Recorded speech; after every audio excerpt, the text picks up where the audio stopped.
Expectations, Sofia, of this Friday session. It's been a week of superlatives in Chinese stocks. What are we looking at? And again, we keep thinking this happened 5 years ago. How is this time different now? Morning, Heidi. Yeah, a week of superlatives indeed. So the CSI 300, the index you mentioned, it's up almost 10% this week, which is the biggest, heading for the biggest weekly gain since 2014. And, with leverage really picking up and turnover topping 1 trillion yuan for 6 days now, it doesn't seem like the momentum is easing anytime soon. We do have every benchmark in China in overbought territory. The Chinex, which is the growth index, really heavy on tech shares. It's actually the most overbought ever, with the RSI above 90.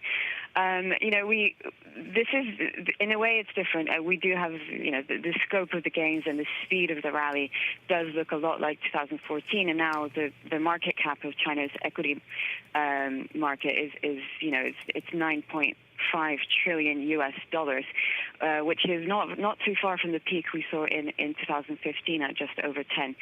So we do have the speed of the rally looks a lot like it did back then, but margin financing is still about half what it was at the peak then. We do have state media really urging a bit more caution.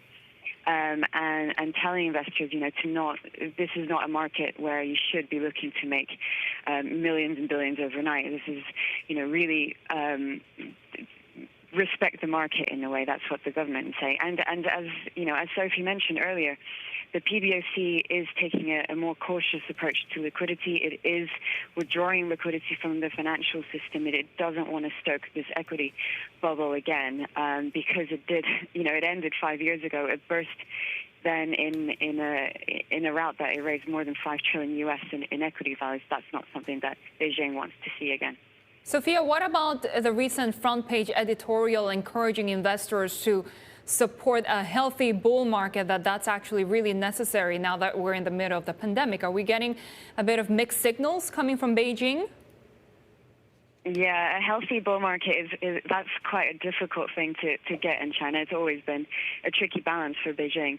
When you do encourage, retail investors to buy stocks, and we had a story yesterday really showing the enthusiasm for retail stocks. There was actually a photo circulating on social media yesterday of people in a spa buying stocks while getting massage. That just really illustrates how far the enthusiasm has gone for the market.